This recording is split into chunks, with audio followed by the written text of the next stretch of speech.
Hey guys, it's your girl Chef Sahira, and here's a quick tutorial on how to use a kitchen scale for baking. As you know, scales are an essential tool for bakers, so I wanted to show you how easy it is to use scales to measure out all of the ingredients in your favorite recipes. Hey guys, so I want to show you how to use a scale. I want to show you how to use the scale the correct way. So all scales have an on and off, of course, but you have a tare button. When you start to measure your items on a scale, you do not want the weight of your bowl or whatever container, dish you're going to measure in. So the first thing we do with the scale, cut the scale on. Cut the scale on, and most scales should give you the measurements in either ounces or grams. So I cut my scale on, and it is reading 0, right? 0 ounces, 0 grams.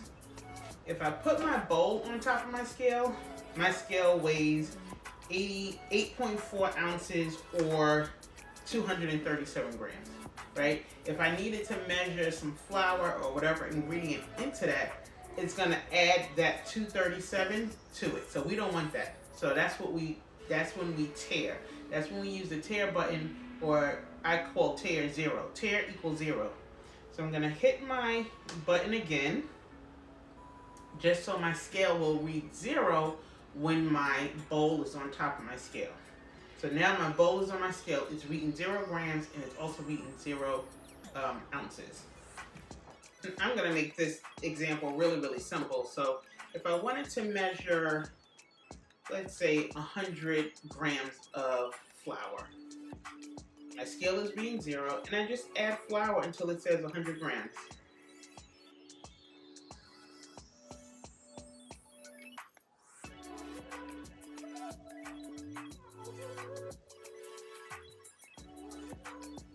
And you'll see that the difference between 1 gram, 2 grams is not a lot at all.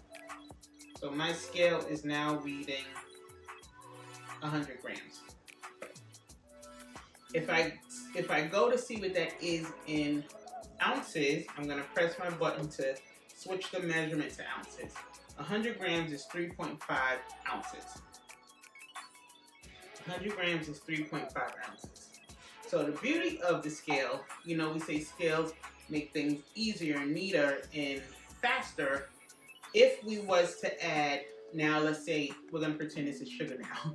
If we wanted to add on top of this, let's say we needed 200 grams of sugar, just like we tared it, you're going to add it directly to this bowl. What you're going to do is press tare, which is 0, and now our scale is reading 0 with our bowl, with our flour. And then we go and add 200 grams of whatever the ingredient is. We're going to pretend this is sugar for the sake of this video.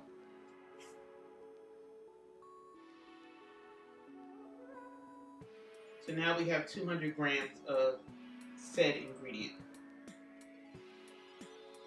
Now, if you don't feel comfortable doing that, what you can do when you're first starting out, you can measure each ingredient separately. That's what I would do when people are preparing recipes for me, getting my ingredients together. I like them to prepare it separately. I like for them to prepare it separately.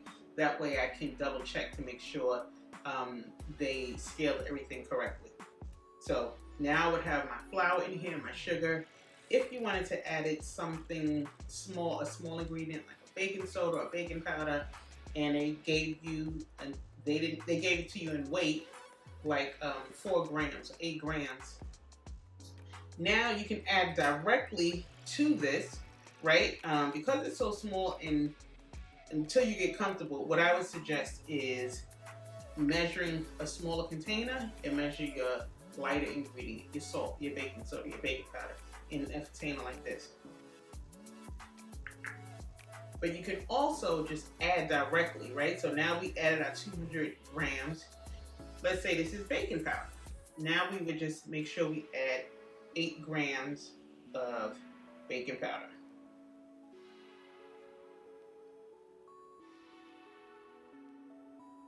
So until you get comfortable with it, I would suggest a smaller container, because what happens is if you go over, it's going to mix into the other ingredients, and it might not be as easy to take out. So when I add my ingredients in my bowl, I always put them separately. So if this was baking powder, I put it on the side. I would put my sugar, my flour came first, my sugar would be on the side.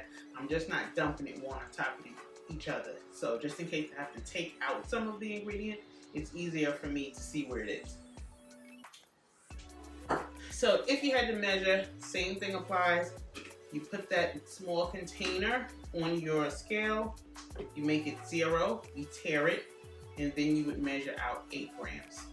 Sometimes if you had to measure 4 grams, what happens is some scales don't pick up that small weight, like 2 grams or 3 grams.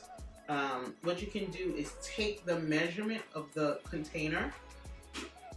So now my container, my little bowl is reading 0, but if I wanted to add, let's say 4 grams, it's easier to add to a number because the scale is already picking up that weight. So what I do is, I guess my little hack, I take the weight of the small container. So I'm gonna, nothing on my scale, I want it to say 0. I put my container on the scale, it's reading 53 grams. So now it's easy for me to add 4 grams to that. If I add 4 grams to that, it's gonna be 57.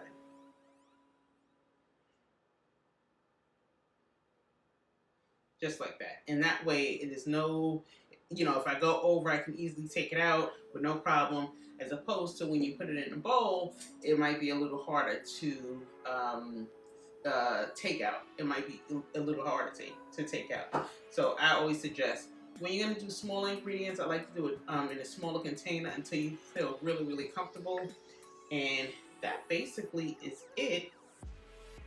That is basically it. If you have any questions on how to use the scale, write or leave a comment or question for me, and I will get back to you. And I hope this was helpful for you. So I will see you in the next video. As always, be sure to like this video, subscribe to this channel, and hit the notification bell so you never miss out on when I go live or upload new videos and content. Thanks for watching, and I'll see you in the next video.